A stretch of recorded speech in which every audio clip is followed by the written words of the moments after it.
Hello everyone, আমি সৃঞ্জয় চলে এলাম আর একটা নতুন ভিডিও নিয়ে। এবং এই ভিডিওটাতে বন্ধুরা আমরা কথা বলবো দ্য মেগা স্টার শাকিব খানের দরদ সিনেমা নিয়ে, দরদ সিনেমার বক্স অফিস নিয়ে।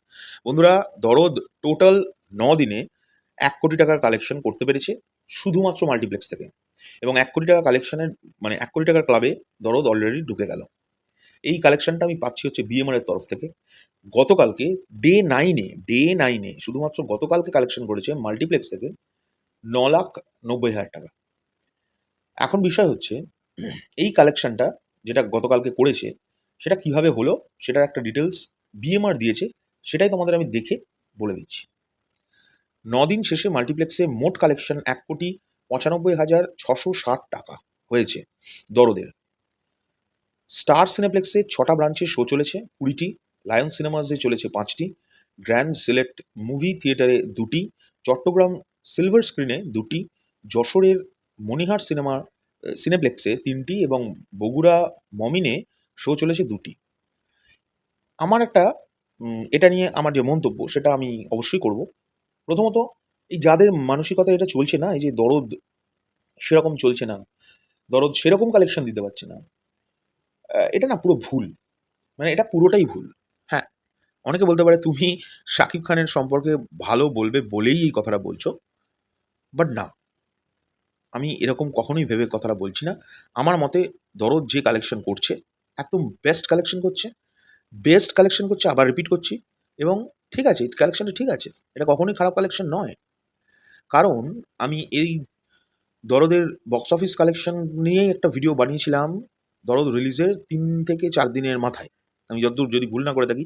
আমাদের যারা ফলো করে, আমাদের পেজ যারা ফলো করে, তারা নিশ্চয়ই সেই ভিডিও দেখেছেন, আমাকে অনেকে অ্যাপ্রিসিয়েটও করেছিলেন যে ঠিকই বলছো দাদা।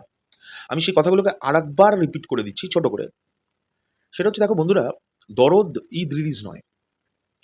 ঈদের সময়ে মানুষ প্রচুর ছুটি পায়, এবং ছুটি পেলে মানুষ কি করতে পারে বাংলাদেশ বক্স অফিসে সেটা আমরা তুফান থেকেই কিন্তু জেনে ফেলেছি। তুফান কিন্তু সেফ সাইড রিলিজ ছিল, একটা সেফ রিলিজ ওটাকে বলে। ঈদের সময় যখন মানুষের 17 দিন 18 দিন ছুটিও হয়ে যায়, বুদ্ধি করে 10 দিনের ছুটিকে এক্সট্রা করে নিল, বা ভাই আজকে যাচ্ছি না, একটু ক্লান্ত আছি, আজকে আর হবে না, অফিস যাব না, বুদ্ধি করে একটুখানি অফিসটায় কামাই হয়ে গেল না, আজকে আর মালিককে বলে দেবো আজকে আর দোকানে বসছি না, বা আজকে আর কাজে যাচ্ছি না, উফ ক্লান্ত হয়ে গেছি, অনেক দিন বেশ হয়েছে। এই করে করে 17-18 দিন ছুটি ঠিক পেয়ে যায় মানুষ। যেমন দুর্গাপুজোর সময় আমরা এখানে কলকাতাতে 17-18 দিন ছুটি নিইনি, 15 দিনের ছুটি পাই টানা। তো সেরকমভাবে কিন্তু ছুটি পেলে মানুষ কি করতে পারে বক্স অফিসে, সেটা মানুষ দেখিয়ে দিয়েছে। বাংলাদেশের সাধারণ মানুষ প্রচণ্ড লয়াল সিনেমার ক্ষেত্রে, বক্স অফিসের ক্ষেত্রে।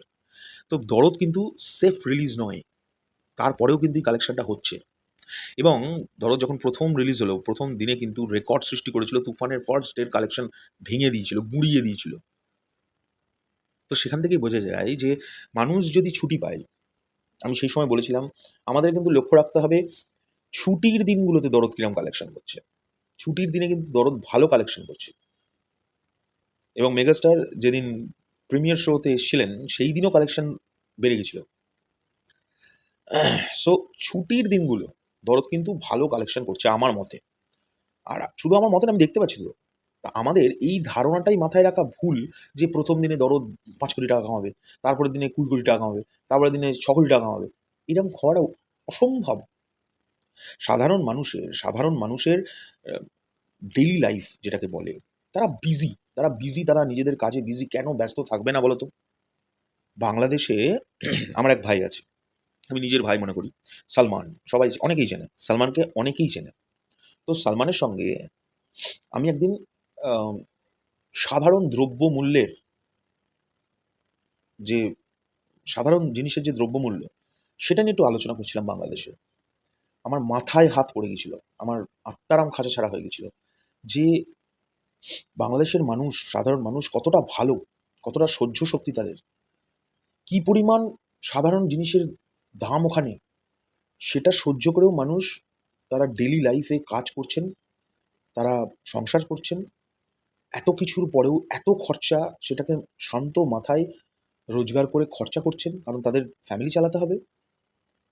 তারপরে গিয়েও দরদ এরকম একটা সময় রিলিজ করলো যেখানে রাজনৈতিক পরিকাঠামো পুরো একটা অন্য রকমের, একটা সরকার বদলে গেল একটা দেশের, একটা বিশাল বড় বন্যা হয়ে গেল, প্রচুর প্রচুর কোটি কোটি মানুষের ক্ষতি হয়ে গেল। তারপরে গিয়েও মানুষ দরদ প্রথম দিনে রেকর্ড কালেকশন তুলে দিয়েছে, আর অন্যান্য দিনগুলোতে ধীরে ধীরে টুকটুক টুকটুক টুকটুক করে কালেকশন দিচ্ছে। এটাই খারাপ?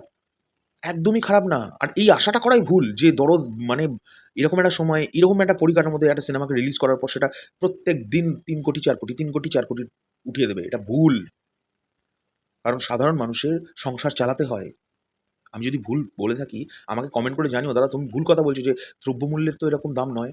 সাধারণ দ্রব্যমূল্যের সাবান, তেল, আমি এগুলো শুনলাম সালমানের সঙ্গে যখন কথা বলছি, আমি এগুলো শুনলাম। আমি শুনে আমার মাথায় হাত পড়ে গেছে যে সাধারণ মানুষ কতটা কষ্ট করছে রে ভাই। এত কিছুর পরেও গিয়ে তারা মাল্টিপ্লেক্সে গেলে ৩০০-৪০০ টাকার উপরে টিকিট কাটছে। সিঙ্গল স্ক্রিনে গেলে ১০০-১৫০ টাকার উপরে টিকিট। আমি তো শুনছি কিছু, কিছু সিঙ্গল স্ক্রিন ব্ল্যাকও করেছে ইচ্ছে করে। এত কিছুর পরেও মানুষ গিয়ে সিনেমাটা দেখছে। তাদের ধন্যবাদ জানানো উচিত যে সত্যি সাধারণ মানুষ দেখছেন, এবং এটা দ্য মেগাস্টারের বিশাল কপাল আমি বলব যে এরকম একটা মানে লয়াল ফ্যান বেজ ওনার আছে। শুধু সাকিবিয়ানদের কথা বলছি না, সাধারণ মানুষের কথা বলছি।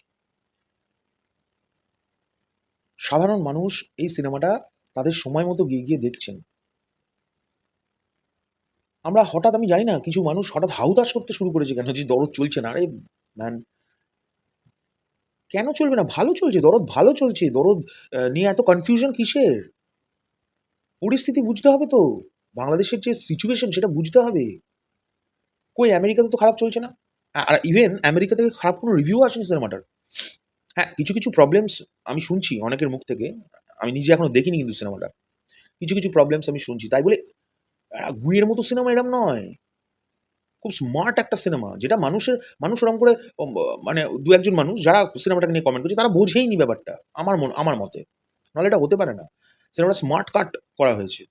এবার সিনেমা নিয়ে বেশি কথা আমি বলতে চাইছি না, কারণ আমি নিজের চোখে পুরো সিনেমাটা দেখিনি। আর আমি এটা হল ছাড়া দেখব না। বোঝাতে পারছি? তো সাধারণ মানুষ সিনেমাটা দেখছে ভাই। আমাদের এই লোভ করাটা ভুল যে আবারও তো বলছি যে ৫ কোটি ১ম দিন, তারপরের দিন ৬ কোটি, তারপরের দিন ৭ কোটি। এটা ঈদ নয়। It's not a Eid time man. তারপরে এসেও যে এই কালেকশন করছে এটাই বিশাল ব্যাপার। অন্য সিনেমার ধোপে টেকে না, বেরিয়ে যায়। কেউ জানেই না কখন আসে যাচ্ছে।